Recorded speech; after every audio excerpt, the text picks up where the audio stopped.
বিয়ের সময় খেয়াল রাখবেন অনুষ্ঠান যেন খুব বেশি জাঁকজমক না হয়, যেন অনইসলামিক কোনো কিছু করা না হয়, আর খেয়াল রাখবেন বিয়ের অনুষ্ঠানে যেন হিজাব পালন করা হয়।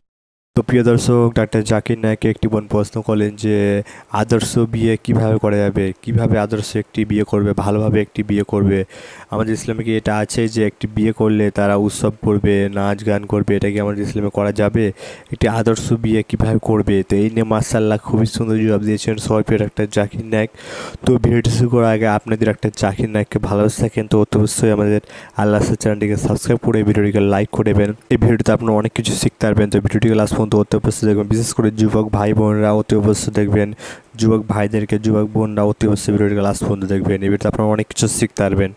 তো প্রিয় দর্শক, মুসলিম ধর্মের ভাই হয়ে থাকলে অতি অবশ্যই আমাদের আল্লাহ চ্যানেলটিকে সাবস্ক্রাইব করে ভিডিওটিকে লাইক করে দেবেন। তো চলুন আমরা শুনে নিই। আমি আপনার কাছে একটি আদর্শ ইসলামিক বিয়ে সম্পর্কে জানতে চাই। বোন জানতে চাইলেন একটি আদর্শ ইসলামিক বিয়ে সম্পর্কে। আদর্শ ইসলামিক বিয়ে, হ্যাঁ, আদর্শ ইসলামিক বিয়ে। স্বামী স্ত্রী দুজনেই যদি আদর্শ মুসলিম হয় তাহলে ইনশাআল্লাহ সেই বিয়েটা আদর্শ হবে। এটা 1 নম্বর শর্ত।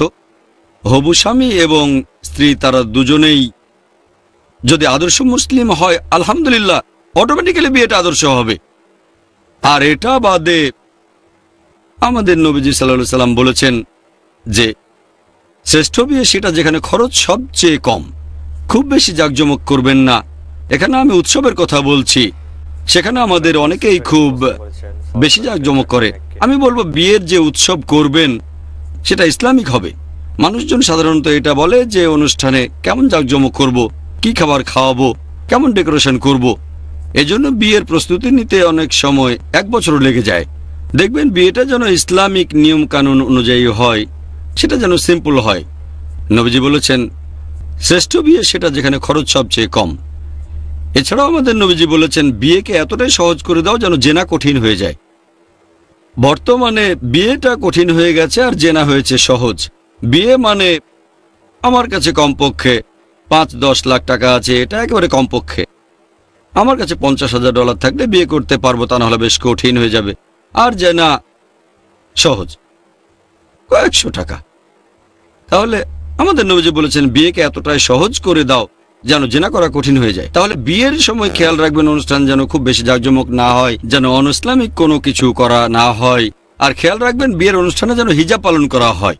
দুর্ভাগ্যজনকভাবে মুসলিম পরিবারে কোনো বিয়েতে পুরুষ এবং মহিলারা সেই অনুষ্ঠানে একসাথে মেলামেশা করে, অথবা বিয়েটা করে মসজিদে, তারপর ওয়ালিমায় জাঁকজমক।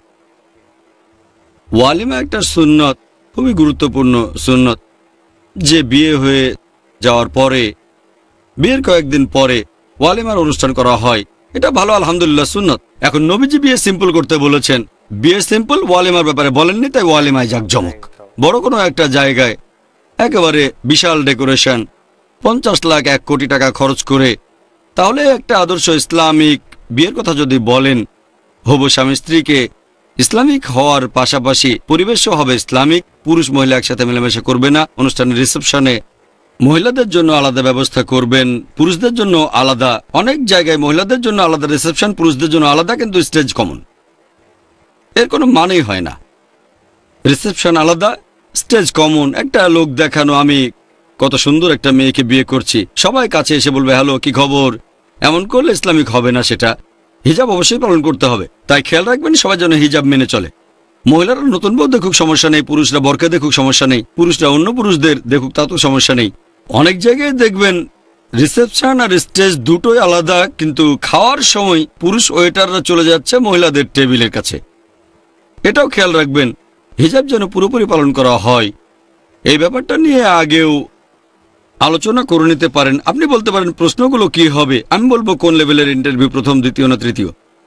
ফাইনাল স্টেজ হলে আলোচনা করতে পারেন যে বিয়ের অনুষ্ঠান কেমন হবে, কিভাবে ইসলামিক নিয়ম কানুন মানা হবে। আর খেয়াল রাখবেন যে হারাম কাজগুলো, যেমন মিউজিক না বাজানো, বেশি খরচ না করা, জাঁকজমক না করা, এটা হবে সিম্পল। আপনারা বিয়ের অনুষ্ঠান করবেন সিম্পল। তারপর খেয়াল রাখবেন দেনমোহর যেন ইসলামিক নিয়মে ধার্য করা হয়।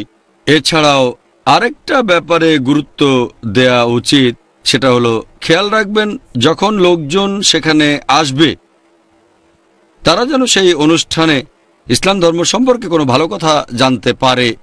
এভাবে অন্য মানুষকে উৎসাহিত করবেন।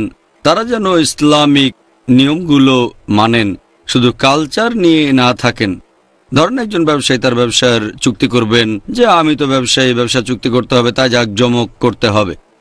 হ্যাঁ, যদি সেই লোক খুব ধনী হন আর খরচ করতে চান, কারণ তার অনেক সম্পদ, কোনো সমস্যা নেই। তবে খেয়াল রাখবেন সেখানে যেন হারাম কাজ না হয়, যেমন মিউজিক, পুরুষ মহিলার অবাধ মেলামেশা ইত্যাদি। এটা গুরুত্বপূর্ণ। তাহলে এভাবে বিয়ের অনুষ্ঠানের আয়োজন করতে পারেন। আর খেয়াল রাখবেন আমাদের ইসলাম ধর্মে যে কাজগুলো হারাম সে কাজগুলো করবেন না, আর সেই কাজগুলো করার চেষ্টা করবেন যেগুলো মুস্তাহাব। সিম্পল করবেন, 10-12 লাখ টাকা খরচ না করে দান করতে পারেন, অথবা সেই টাকা আপনি আল্লাহর পথে খরচ করে দিতে পারেন। ইনশাল্লাহ আপনি জীবনে আরো সফল হবেন। যদি আল্লাহ আপনাকে দিয়ে থাকেন আর তার পথে খরচ করে থাকেন, তাহলে ইনশাল্লাহ এতে উপকার হবে। আপনার দাম্পত্য জীবনেও সব দিক থেকেই আপনি উপকার পাবেন। আশা করি উত্তরটা। তো মাশাআল্লাহ, খুবই সুন্দর জবাব দিলেন সরিফুল ডাক্তার জাকির। আপনারা শুনলেন যে কীভাবে আদর্শ একটি বিয়ে করা যাবে। তো এই অবশ্যই যদি আপনাদেরকে ভালো লাগে থাকে অতি অবশ্যই আমাদের আল্লাহ চ্যানেলটিকে সাবস্ক্রাইব করে ভিডিওটিকে লাইক করবেন। আপনি যদি ইসলাম ধর্মকে সত্যিকারে ভালোবেসে থাকেন তো অতি অবশ্যই আমাদের আল্লাহ চ্যানেলটিকে সাবস্ক্রাইব করে ভিডিওটিকে বেশি বেশি করে শেয়ার করে দেবেন। তো দেখা হবে নতুন একটি ভিডিওর সাথে।